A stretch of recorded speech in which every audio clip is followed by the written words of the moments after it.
from the station that's on your side. This is News 12, NBC 26 at 11. Alec Murdaugh takes the stand as the prosecution zeroes in on inconsistencies in his story. And later, how an Augusta barbecue restaurant ended up serving Jimmy Carter's White House.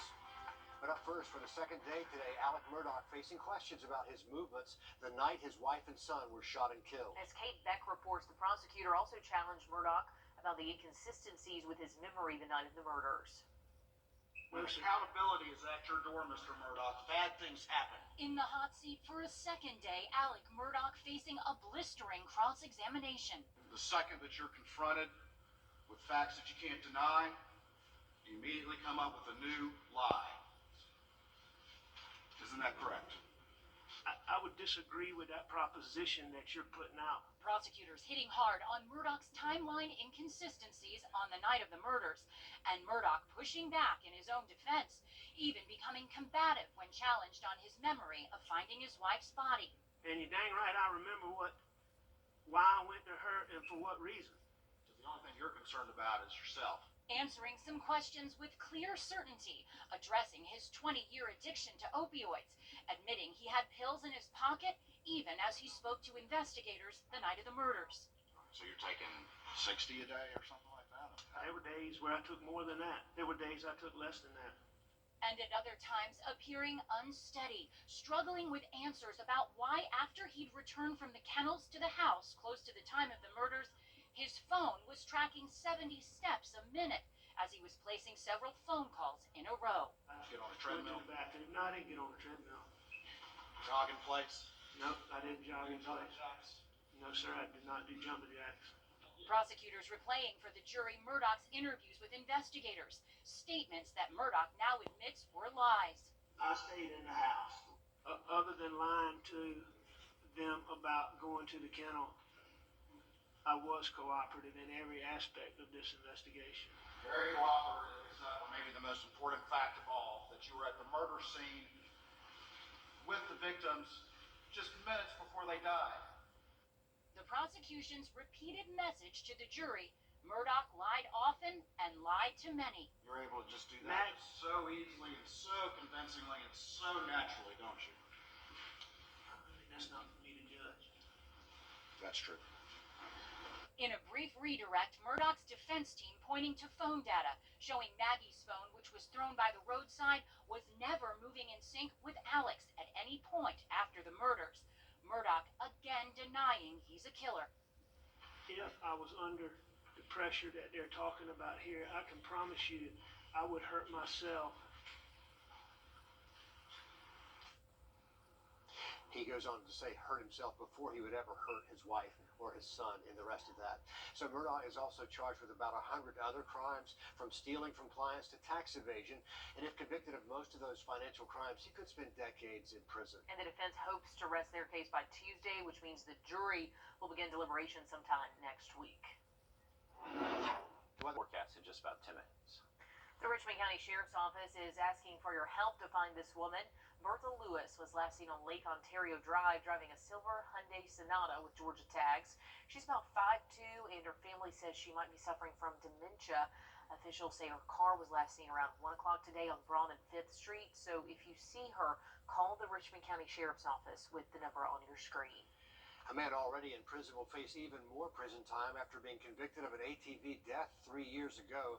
Bentley DeVore was found guilty of vehicular homicide in a 2020 crash that killed his ATV passenger, a 20-year-old Marietta woman. Deputies say the crash happened as the two-seat ATV was traveling on Morris Callaway Road in Appling. At some point, the vehicle left the road, spun out of control, throwing both DeVore and his passenger. DeVore was sentenced to 16 more years in prison, on top of his current sentencing for second-degree criminal damage and reckless driving. Thanks to a $125,000 grant, Prisma Health is developing a new program to improve maternal and birth outcomes for Black mothers. Douglas worked with mothers before, during, and immediately after pregnancy, from teaching them everything from self-care to breastfeeding, advocating for their health. Prisma Health is hoping to bring those services to more Black moms. A lot of people look at women when they're expecting. Like, you should know all things baby, all things pregnancy. Well, I don't look at a man and assume he can fix a car. you know. So doulas are the guide. Doula care has been linked with fewer complications, greater success with breastfeeding, and more positive maternal outcomes, which is the hope for this new program. It has been weeks since a train derailed in East Palestine, Ohio, carrying toxic chemicals. Experts say more than 40,000 animals will die from that. There are no easy ways to prepare for a mass casualty derailment, but today some local doctors simulated how they would respond in a similar situation. A healthcare professional at the Medical College of Georgia says rural communities may not have the resources or training for a situation like the one in Ohio. They end up having to do multiple jobs, and in a disaster, it's you're overwhelmed. You don't have enough resources, so you have to be flexible in your job duties and what you can do. And so our hope is that telemedicine will bring a person in virtually into those communities to help fill a few of those roles. And moving forward with the help of telehealth, healthcare providers in rural communities will be better prepared. We don't know what's in the sauce at Sconyers Barbecue, but we do know it caught the attention of former President Jimmy Carter. Back in 1980, Larry Sconyers took his barbecue operations from Augusta to D.C. and cooked on the White House lawn for the president. Cindy Hood sat down with the former mayor as he talked about that special day. Our pleasure. Thank y'all for coming out to eat with us. Like any Southern restaurant owner, it's Larry Sconyers' pleasure to serve. The food on his grill is known all over. So I like to tell people we went from the poorhouse to the White House. More than 40 years ago, Sconyers loaded his grill, Pork, chicken, ribs, beef, bringing with him the whole 9 yards. and of course some traditional hash and rice and sweet tea. Everything needed to prepare a feast fit for a president. I remember he came over, he said, "Oh man, I'm glad to see you folks from Georgia over here." He was excited to see us and we were to see him. The excitement for Sconyers comes with him introducing a taste of Augusta to President Jimmy Carter. It gave a lot of pride not only to us but to the people of Augusta. Augusta went to the White House to pay the president. Thank y'all. Have a wonderful weekend and come back. He's fed many more since the president. Well, I tell you, when we came back home, we had a surge of business. So people were excited that we had gone to the White House and they wanted to come out and talk about it. So it really worked out good for us. Continuing a 6-decade family tradition. In Augusta, Sydney Hood, on your side. And now, more than 40 years later, the memories of that day live in pictures on the walls inside Sconyers Barbecue Restaurant. Definitely worth a trip over there to check that out. Monday, Vice President Kamala Harris will be in Columbia to look at ways to expand affordable high-speed internet across the state. That campaign is part of a nationwide effort to improve broadband access. After years of discussion, it's finally in motion. Today, North Augusta broke ground on its new public safety headquarters. That new facility will replace the old, crumbling building, which is almost 70 years old at this point. The new headquarters will have a courthouse, offices, a crime lab, evidence storage, and a dispatch center. The VA Augusta Healthcare System having a hiring event tomorrow from 8 until noon for registered nurses, licensed practical nurses, health technicians, and nursing assistants. It's at the Uptown campus, room 3B over there. 125 nursing leaders will be interviewing people on the spot if they qualify, so do bring your resume. Tomorrow marks a great milestone for the Family-Wise Place to Dream program. They're delivering their 1,500th bed to a child in need tomorrow morning. This program's only been up and running about 6 years, and in that time, donations have made it possible to make sure 1,500 kids have a safe place to sleep at night. So if you'd like to learn more about that program, how you can get involved, go to thefamilywhy.org/a-place-to-dream. Heads up, if you have plans around downtown Augusta tomorrow morning, some roads will be closed for the Augusta Half Marathon, 10K and 5K. Those road closures include much of the area right there around Broad and Riddle Street. The races start at 7 o'clock in the morning and then just before 11. Coming up, a Missouri man shocked when he finds out who his kidney donor is. Riley.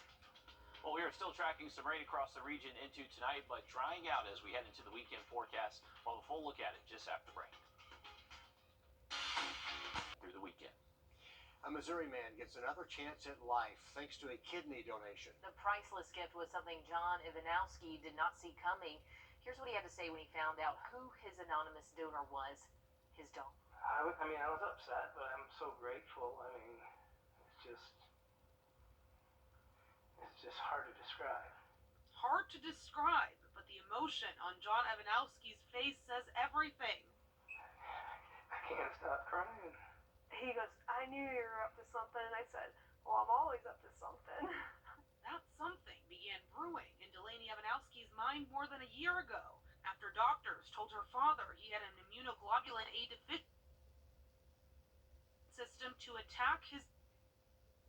It's just been dialysis every couple days since then. So for over a year, he's been hooked up to a machine for 3, 4, 5 hours a day. So then my first thought was, I was like, why can't he just have my kidney right now? John was against it. I didn't want her kidney. I'm like, you're too young. You got a long time to be here. And But Delaney had other ideas. I don't even remember how I got his coordinator's phone number, and I reached out to her and I was like, hey, how can I do this? What can we start? And then as soon as he was good enough, basically, for the transplant, they started running me through a bunch of tests. 8 months of secrecy.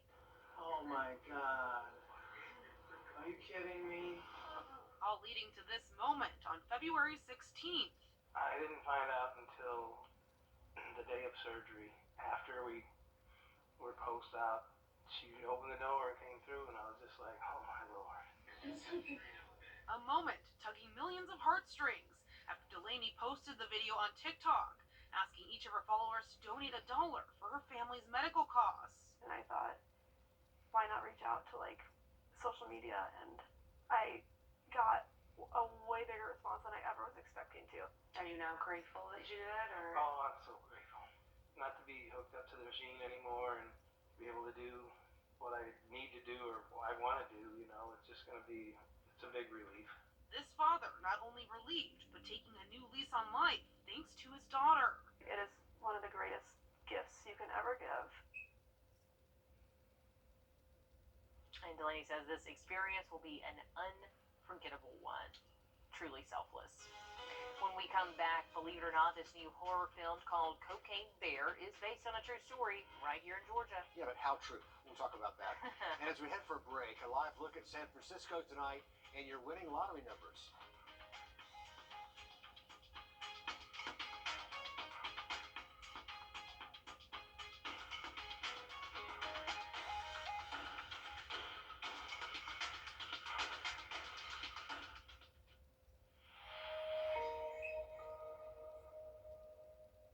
I owe this massive thank you to everyone who takes the time out of their day to donate. Meet Kristen.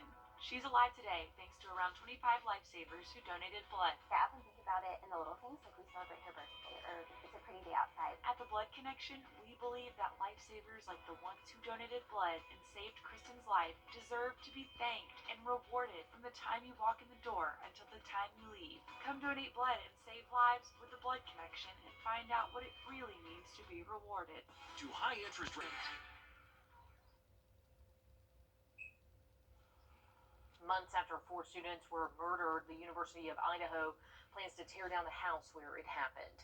U of I says the previous owner of the off-campus residence in Moscow gave it to the school, and according to the school, the demolition is to promote healing and avoid sensationalizing the crime scene.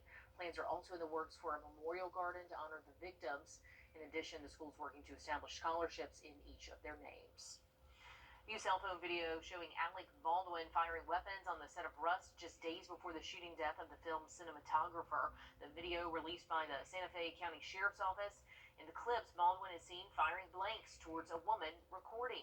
The videos were filmed a week before. Prosecutors say Baldwin recklessly shot and killed cinematographer Helena Hutchins on the set. Baldwin faces a charge of involuntary manslaughter in Hutchins' death. The actor pleaded not guilty to that charge Thursday. If convicted, Baldwin could face up to 18 months in jail. Shifting gears now, maybe you've seen these previews. It is pretty crazy.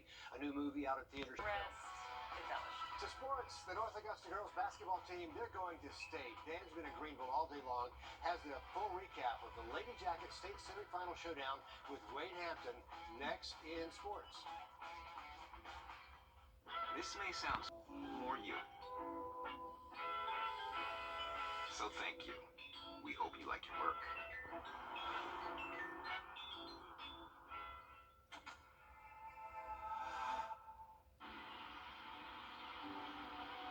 That day, we made a promise.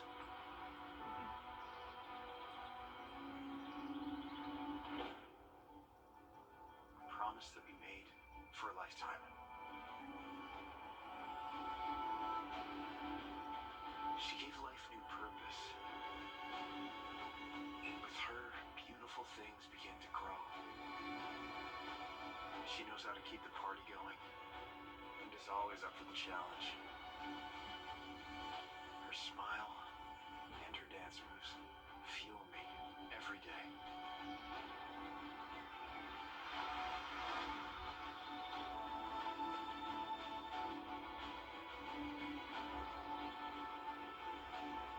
She's the key to my heart and the lock that holds us together.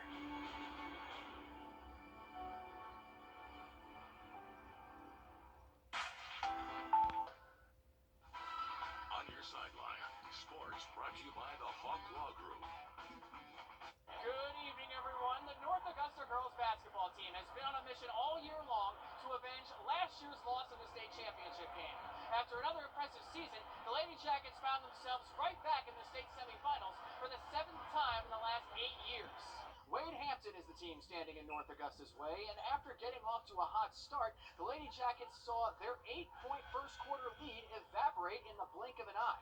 In the second quarter, Wade Hampton scores on this second chance opportunity by Mary Kay Giordano, who steps behind the line for 3 and knocks it down. The Jackets were down by 6 at the half.